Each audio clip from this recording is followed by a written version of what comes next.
Now that the Water Docs at School action project's completed, I think both Nizam and I are so enthusiastic to have a second go at it, because it was a learning process for us being part of it for the first time, and then it was a pleasant surprise that it was so successful. This is really a great example of an integrated project, because there's so many different pieces that come from so many different areas of the curriculum. After I initially saw the excerpt in the LSF newsletter, I attended a webinar, and in that webinar we had an opportunity to ask any question about the project. What attracted me was that, first of all, it was focused on grade 8s specifically. It may seem daunting at first, and I think personally that was my concern when I was talking to Nizam, but after going through the process, we can tell teachers firsthand, give yourself a couple hours to wrap your head around it. You can, get through so much of the curriculum just within one project. We were hitting almost all of the subjects in the curriculum. I focused on the science content in class, the nature of water, the purification process, all of those kind of theoretical things that the kids need to know. Then it becomes more of an action-based action project. How can we bring this awareness to our community? What can we do to help these issues that we're facing in our community? Then from there, it becomes very media focused. It goes into media literacy and storytelling, where they're bringing all of this together so that they can tell the story of their action project in the documentary. So if I can get a writing, a reading, a science, a media, and a geography mark out of one project, that's very efficient. We looked at desalination, we looked at climate change.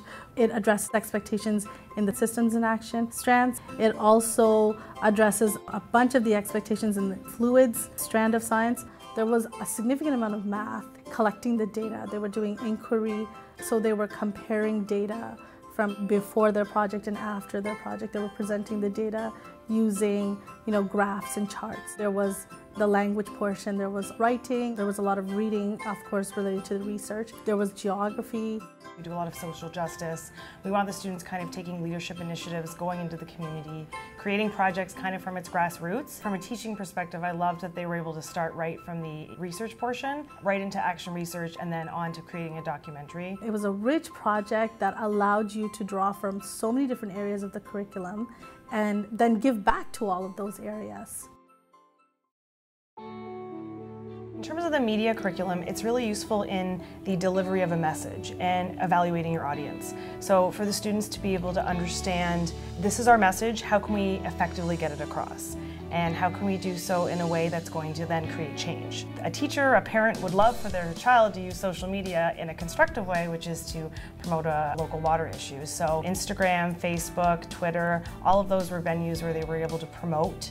It was excellent in terms of the inquiry piece, because they could see the number of followers that they had, the number of likes that they got, and they could use that as their data, as primary data for people who got their message. We were more facilitators than we were instructional. So the students loved the opportunity to have freedom to pick a topic they were passionate about, to research that topic, to collect data, and then to kind of have their creative freedom on how they would take action and then document that action. The entire school community gets to be involved in the learning.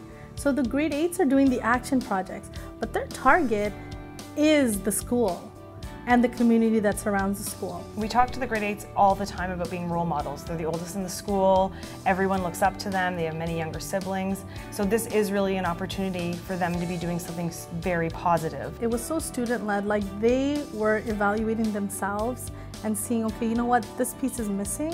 Why does this have any effect? And then they were going and they were finding the answers themselves. The Water Docs at School program did a really great job of engaging the kids because it was so open-ended.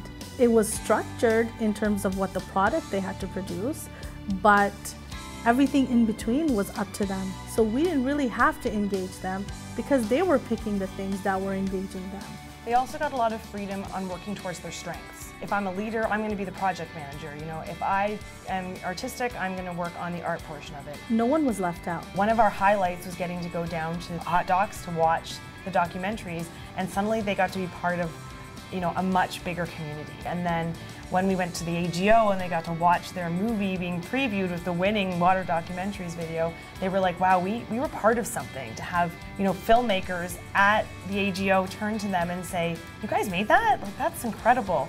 We talk about differentiated instruction, And this is the perfect opportunity because it's not just pen and paper activities, it's not multiple choice tests, it's not writing essays, it's a huge facet of opportunities for students with different learning needs.